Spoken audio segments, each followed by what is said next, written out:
After teaching thousands of people how to launch a fund, I often got asked by people in venture if starting an accelerator is a good idea to secure deals.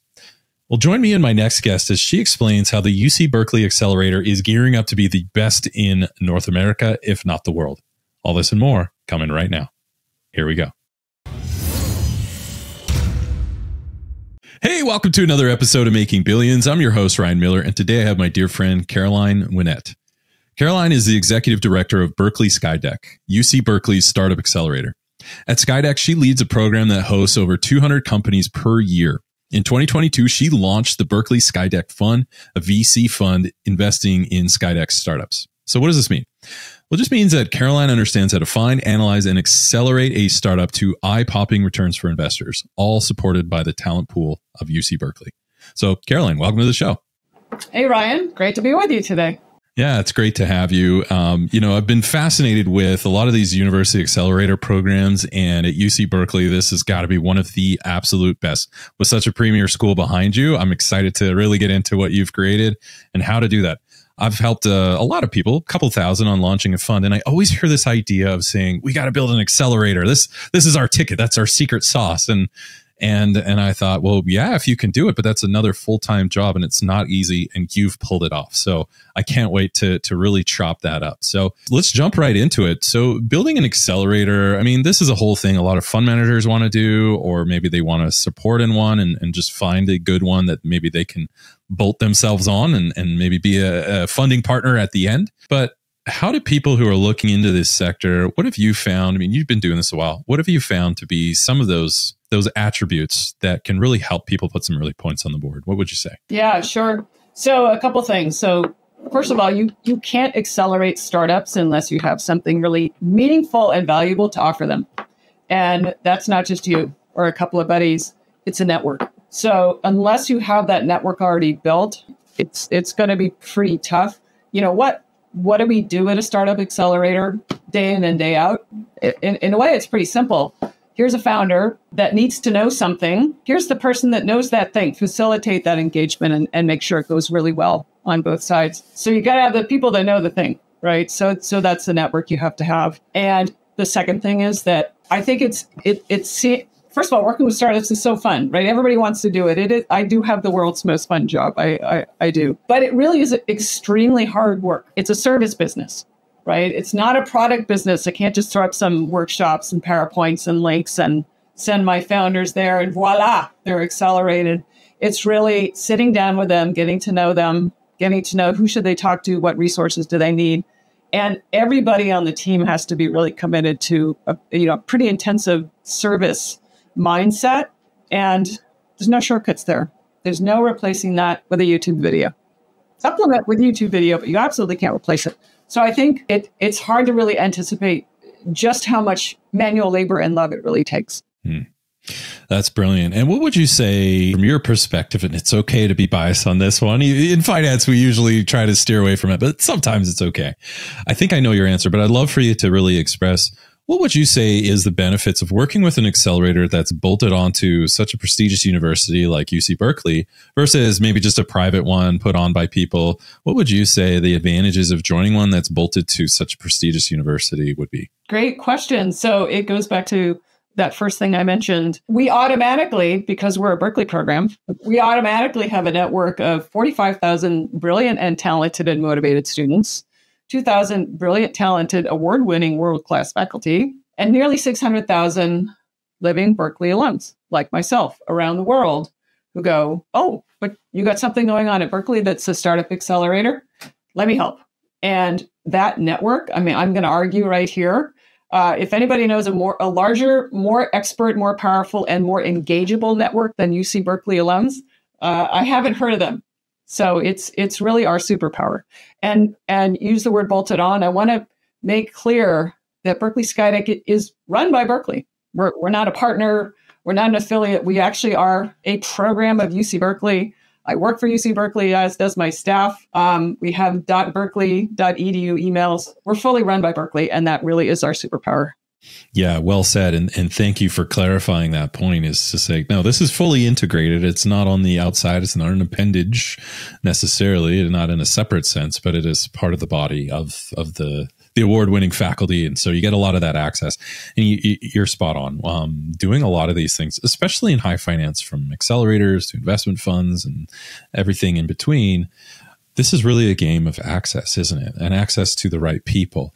And so tying into the right funds, the right fund manager, the right accelerator, the right one. I mean, I'll let you folks around the world decide what that means. But to me, in my opinion, it means the right one is the one that can get you in touch with top talent that can guide you, right?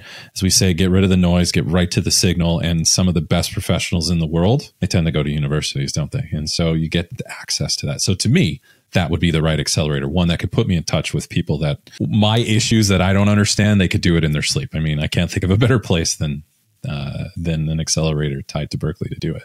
I love it. Now, it's not enough to put some early points on the board. We know this is a relationship game. This is an access game. And those who provide the best relationships and access tend to be the best, in my opinion. But there's also downside risk when you're starting these things. Whether you're starting an accelerator, you want to get into an accelerator, or you want to partner with an accelerator. There are some downside risks that can really cause you a lot of heartache, if not completely wipe you out. From all of your wonderful experience, what would you say are some pieces of advice you can tell people on how to not lose in this sector? So I would say in general, don't start one unless you really have those two things. You have a network that you can engage, right? Not just LinkedIn connections, but people that you can engage in a meaningful way and provide an experience to them, because you can't go out unless you have a heck of a budget. You're not going to go out and all of a sudden pay living wage salaries to 1,000 brilliant people. You need to give them a reason to engage. So you need the network, a reason to engage, and then you have to really make that engagement happen. So go into it with eyes wide open, just how momentous a challenge that can be. So I'd say that's number one. And then number two, coming up with a thesis that isn't supported by your resources or your network, right? So are you going super narrow? Are you just a therapeutics accelerator for life science, right? Or are you just robots? Are you just blockchain? That can work really, really well, right? That's going to be a certain size of a program. That could work, but it could be too limited. The other mistake is going too broad. So at Berkeley SkyDeck, we are actually fortunate that we can go super broad. We're agnostic as to industry. We take companies in any industry. How in the world can we do that with a staff of 9 people? That's not possible, is it? Well, it is possible because of the 45,000 students, thousands of faculty, nearly 600,000 alums who, no matter what the startup needs advice about technically, anything from quantum to taking enzymes and turning them to new enzymes, whatever you want, there is an expert, a world-class expert, either on or off campus in our network. Brilliant. I know you and I, we've spoken offline. We talk about my ethos of the 3 R's: reputation, relationships, and results. And I think understanding those 3 R's and investing in those really also help, whether you're fund, accelerator, those really help to do that. Now, from you on the management side and really looking at, you're overseeing and you're helping these startups. You didn't say this, but I will, is to be investable. I take the standpoint of an investor. There's all kinds of people that will enjoy what comes from these startup companies. But from an investor position, you're overseeing and helping these companies to turn into something that could be a pretty good investment for a lot of the capital providers waiting on the other side. How important is really capturing and following data? Where do you guys sit on data? That's hard to do. And the reason why I ask is because I know this is not an easy question.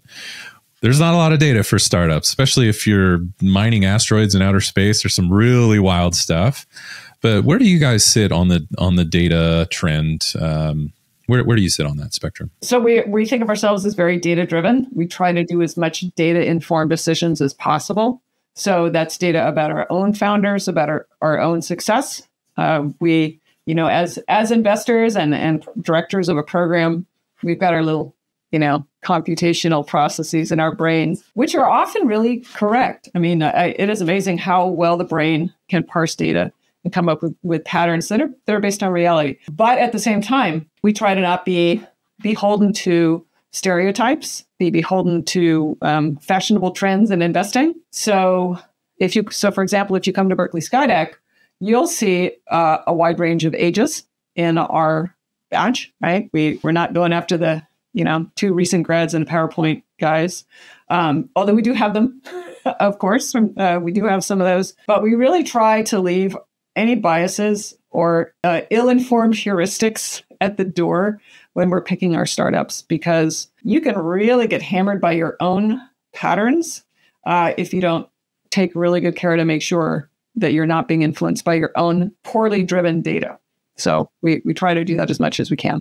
Yeah, brilliant. So following that, so you're saying, yeah, we have some pretty sophisticated models. I mean, you're at Berkeley, so that I'm sure is in no short supply. But then also we're saying, but there's a point where maybe there's not precedent for certain things, and we can't just rely on data. And you do have to roll the dice and take that educated shot on launching the business. Is that what I'm hearing? That's right. And at the stage at which we accept startups is very early. There's not a lot of proof. There's very little proof. There's in some cases no revenue. In most cases, very little revenue, very little customer development. So we're taking a bet on the team, and sort of the way we think about what's the right startup for SkyDeck for our acceleration program is kind of simple in a way. If we take this startup and give it our $200,000 investment, our 6 months of program, our network, our resources, all, the Berkeley superpower, will they be able to successfully raise a seed round for professional investors? So that varies a lot depending on, is this life science? Is this hard science? Is this enterprise software? Is this consumer? So, but it's do we think we can get them from where they are to that successful fundraise with our time, resources, and our attention in 6 months? So it's a 6-month course. And how can anyone apply at any time, or how does your intake process work? So we have 2 batches a year. They start in May and they start in November. So applications open around January of each year and around July of each year. And that program goes from May or November for the nearly 6 months. And we are open to anyone from anywhere, any school. Of course, Berkeley founders are a priority as a Berkeley program. However, where there's plenty of room in this batch, we take about 20 in the Accelerator program. So we have room for not just Berkeley because of that batch size, every 6 months. So we always have a mix of Berkeley founders from our sister UC campuses, Berkeley faculty, and then founders from around the world. Brilliant. And is there an average placement size, or is that just determined at the end? What should entrepreneurs expect? They're typically going to our demo day. They're typically raising, I'd say their first seed round or, significant pre-seed round, depending on, again, the type of company, right, and the industry and how much capital is needed. But it's pretty typical for what you would expect to see from a startup accelerator fund rounds. Okay, perfect. Now, you mentioned earlier that when we were talking about data, you said you don't really follow these fad or fashionable ones. So it shows that you guys are looking at the market and the changes and all those things, deciding what's kind of the hot right now versus the steady, consistent, reliable investment profiles. So with that being said, I'm just curious, let's talk about the market a little bit and what you guys are seeing out there. What are you guys looking at? What are you finding is relatively exciting right now? So I think I'll say the same thing many accelerators will say, which is we're looking for founders who can build really useful tools using the new AI resources and capabilities. So what does that mean? There's a lot of hype, but without question, because of what's happening in AI right now, massive game-changing companies will be built.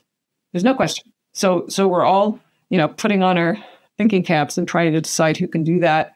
And it comes down to kind of, what it's always come down to in a way, which is, do we think the founders can build, that they have really very highly developed skills in what they can build? They can build fast, and they will obsessively iterate with their customers and potential customers to make that work. This is, sort of the golden rule of investing. So, but in terms of what's going on in the market today, I'd say it's even more fun just trying to figure out, which models should they be using? Where's the market going? I mean, depending on when this airs, just yesterday, there was this massive craze in the market because DeepSeek came on the scene and the markets went crazy and NVIDIA tanked. It's back up today, but it's a golden age of opportunity without question. And it takes, I think, some pretty strong backbone to stay steady and at least somewhat calm during this time. But I'd say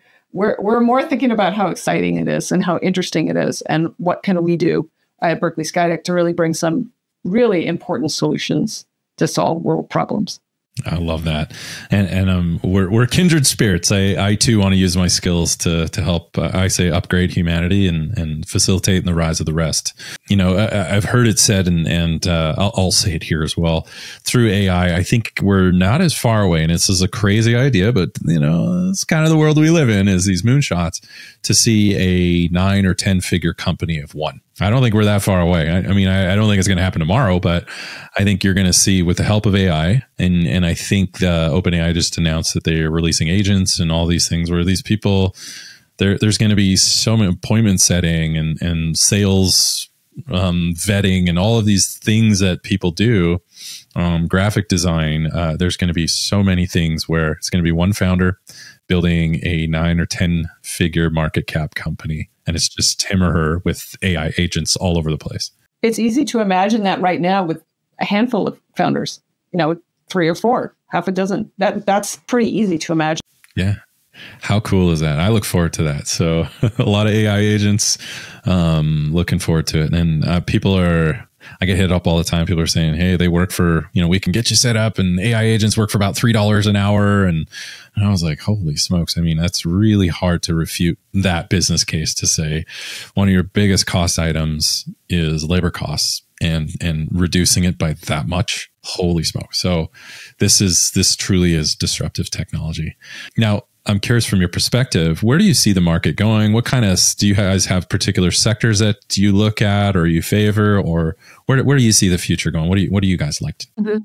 So as I mentioned, we're fortunate. We are industry agnostic. We can take a startup in any industry because we can support any industry. That said, we do have a focus on deep tech because we are uniquely qualified to do that. That's hard to do.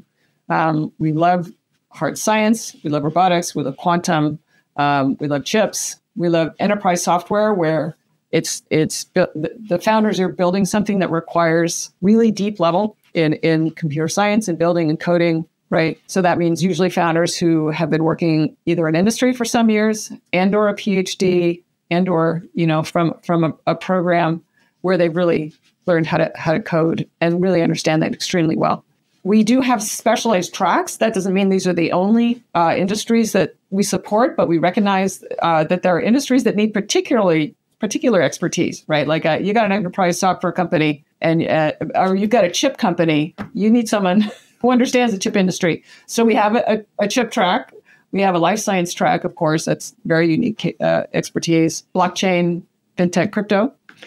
Climate tech, and air and space. So all of those are populated with experts who really deeply understand those industries. And of course, we do lots of enterprise software, lots of AI, and kind of everything else, you name it. But we've come to recognize you really need to provide the right guidance to these companies. And because our batch sizes are a nice 20 or so for the Accelerator batch, we can really get to know the companies and really guide them towards the expertise they need, the person they need. Brilliant. You've been doing this a while, been knocking up all the points on the board for your successes. And so for people just starting out that are looking in this industry, what are maybe 2 or 3 competitive advantages that you can provide our audience today? I will say, having been a startup founder myself before I came to SkyDeck, I can't imagine doing what I'm doing without that experience. And it's not just because I understand the journey, you know, cognitively, what it takes, but because I've lived through the journey emotionally and I'm able to share that experience with the founders. It helps me understand what they're going through holistically. You know, we're not just accelerating startups. We're working with founders as humans, right? Because as you know, as we all know, doing a startup is a little bit difficult, right? It's a 150,000% effort that involves not just you, but your family, your partner, your dog and cat, you know, all the people and creatures in your life. It involves you physically, psychically, emotionally, all of that. So having been through that, I'm really glad that I do have that experience as running an accelerator. Does that mean no one should run an accelerator if they haven't been a founder? No, not necessarily, but I really think it does help. Yeah, it does. And how does when someone comes in, where should someone, like in your position where you're bringing people into the program, you're kind of raising them up so you are able to put your focus on them. how important is, say, focusing on the founders? I know that's really important to you and to the ethos of this accelerator. How does that fold into taking people from intake to successful launch and demo days and all that? How is the focus on founder ethos? How has that shaped what you guys do? Yeah. So we find that the social events are as important as the workshops and the seminars, right? So a successful accelerator will not just coach or teach or provide info, but it will enable the founders to build their own network that's meaningful to them. And one of the most important relationships that they will develop, the founders, is with each other. Because if you're doing a startup and you're going through this, grueling marathon of startup building, if you have a community around you that's going through the same thing, that support can be life-changing for a founder. So we're very much in favor of in-person. During the pandemic, we were all absolutely miserable.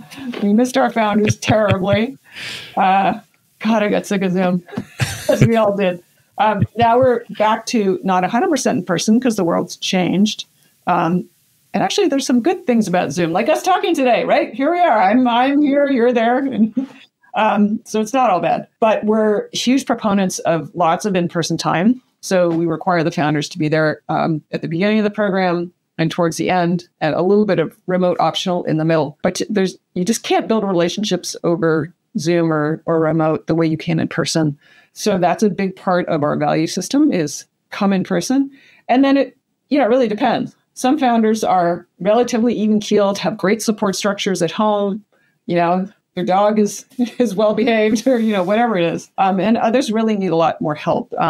They come in with imposter syndrome. They have something happen in the middle. They have a family member get sick, a partner leave them. And we keep an eye out to try to see, do we know these founders well enough to give them the help that they personally need? And I love that you put it that way. Is we're here to help. Very often building out these things. So if you're someone who wants to build one or someone that wants to enter one, there's a lot of things that go on. And a lot of the focus, at least from, say, someone in our position, is to say, okay, we're going to build this ecosystem, and it's going to be this assembly line of startup founders who are ready to take on the world. And we get to raise up these young adults. But so we focus on what they have to do and what they have to deliver by the end of this program.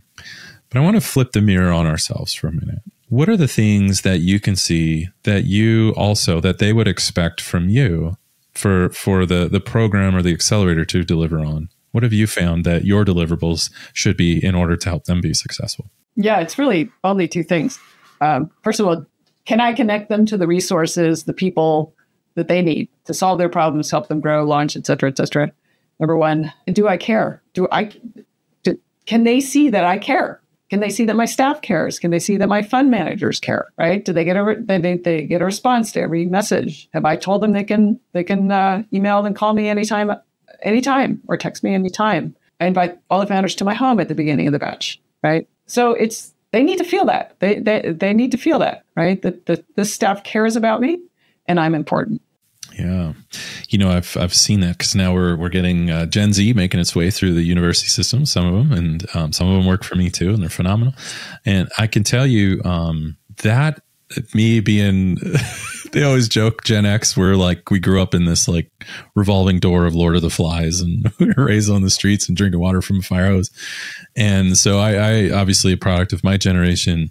And one thing I've noticed, and I personally think this is a very good thing. It's not something I grew up with. It was the last point that you talk about is, do you care? And this isn't just accelerators. I think this is how business is done.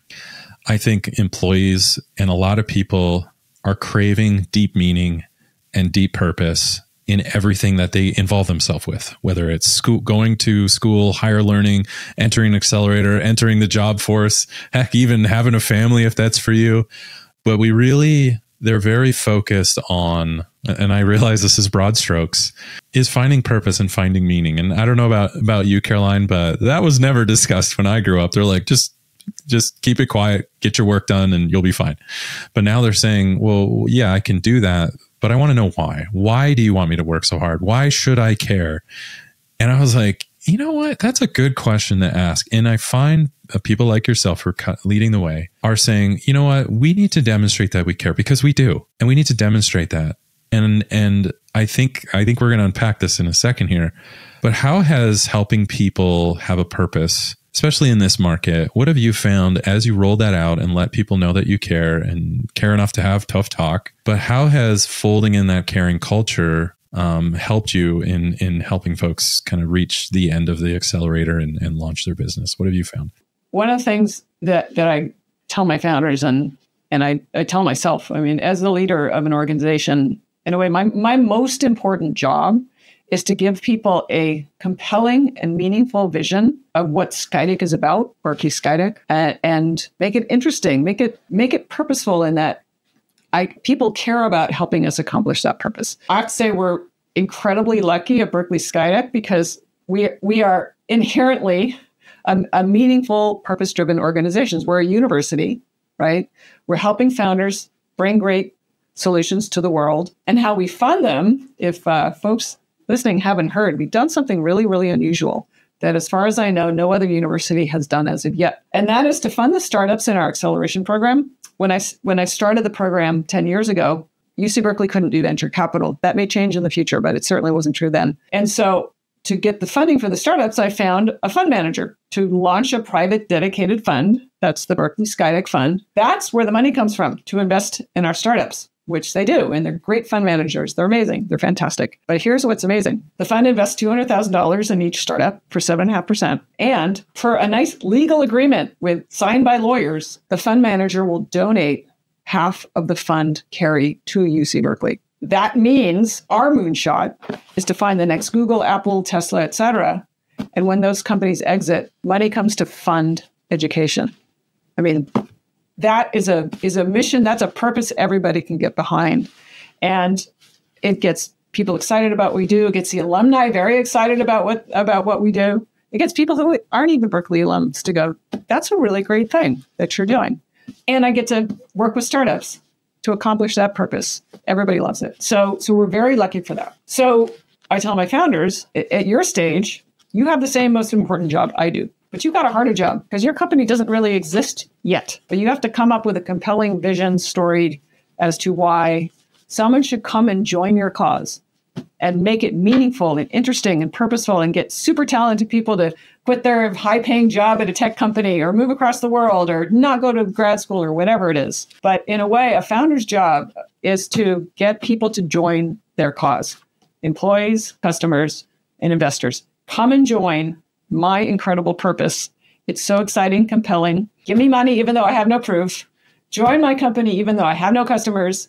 Become my customer even though I barely have a product, right? In a way, that is their most important job.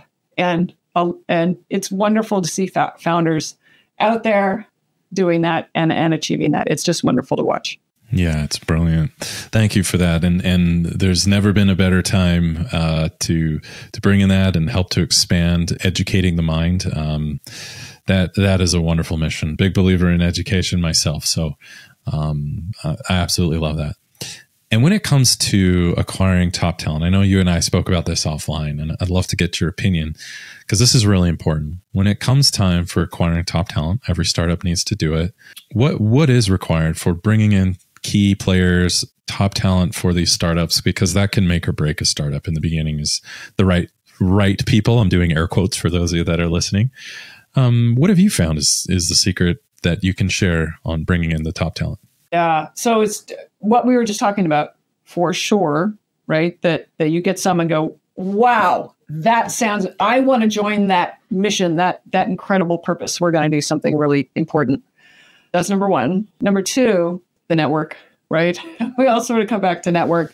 If you're tapping into talented networks, you're going to tend to get talent. So that's one of the things at SkyDeck that's of huge value. So one of the things we do is we host, we believe, the largest intern fairs on campus. We host several intern fairs per year. We host about 2,000 Berkeley students at those fairs, undergrads, grads, postdocs, for our startups looking for talent.